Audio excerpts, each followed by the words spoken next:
When I was maybe 6 or 7, my mother and I had walked through downtown New York when a man had approached us, a seemingly nice man, and had offered my mom a luxury handbag and me a toy for about a fraction of the price. The man seemed very charming and very sweet and very genuine, and to that which my mother had actually respectfully declined. And I had asked my mother, "Mom, why would you decline the offer?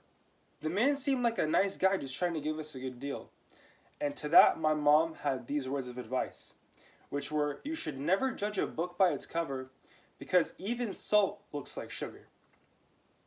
Now, as young adults and students entering the new world, the new generation, and trying to make a better change for the world, we should really be trying to enter everything we do and interact with people with an open mind and to look past the face value of appearance and to truly not judge a book by its cover. And today I'm going to be explaining to you why you shouldn't judge a book by its cover, because it can, 1, allow you to be deceived, 2, not allow the person, place, or thing a fair shot at being understood and can create misconceptions, and 3, by judging a book by its cover, you're not allowing yourself to fully grow and understand, as well as adopt other people's viewpoints and not let yourself achieve and understand the world itself fully. To begin, you should never judge a book by its cover because you could allow yourself to become deceived. When I was entering school and middle school, I had looked at all the cool kids and thought that I want to be their friend. I had only looked at them for their face value appearance. They looked cool, they dressed nice, they seemed like they were cool with everyone. And to that, I had been deceived. The more and more I had gotten to know these people that I thought were friends and good people, the more I had began to understand that these weren't really good people.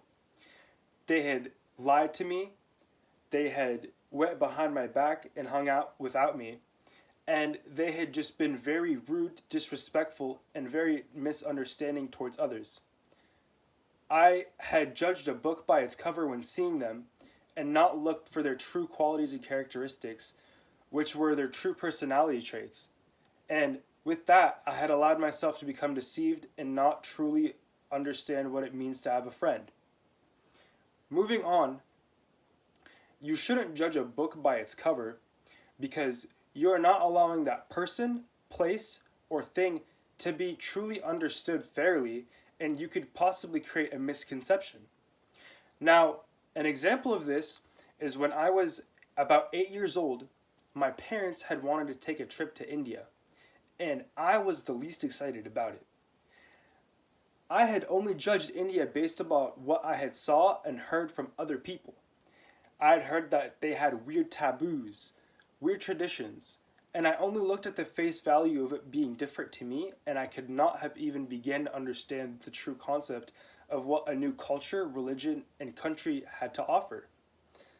When we had actually went and spent time there, I had began to understand and learn what it was to take a true culture and fully understand its ideas and allow myself to look past the misconception and fully envelop what it was to be able to look at something for its true meaning. I had understood how the people interacted. I had judged the culture based off of what it had shown me, and I had inquired about what was so beautiful about India. And to that, I had looked past the face value and truly understood what it meant to understand and look past and not judge a book by its cover. Now, lastly, you shouldn't judge a book by its cover because it's limiting your own personal growth and expenditure of ideas to understand the world. Now, when I was younger, I had always looked at different characters and scenarios based off of what my parents would do. An example of this was one time my dad had entered a different part of town that he had always told me was bad to stay away from just because the outlook of the town seemed very scary, uninviting, and we had no idea about it. And for that, it always limited me from entering and exiting the town.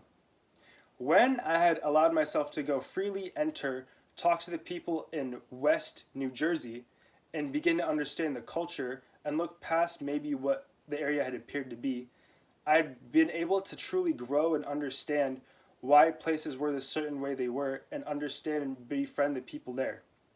And to that, I had allowed myself to grow. Now, at the end of the day, mom knows best. And when she's cooking for you, she knows when salt could appear like sugar. And that's why you should never judge a book by its cover.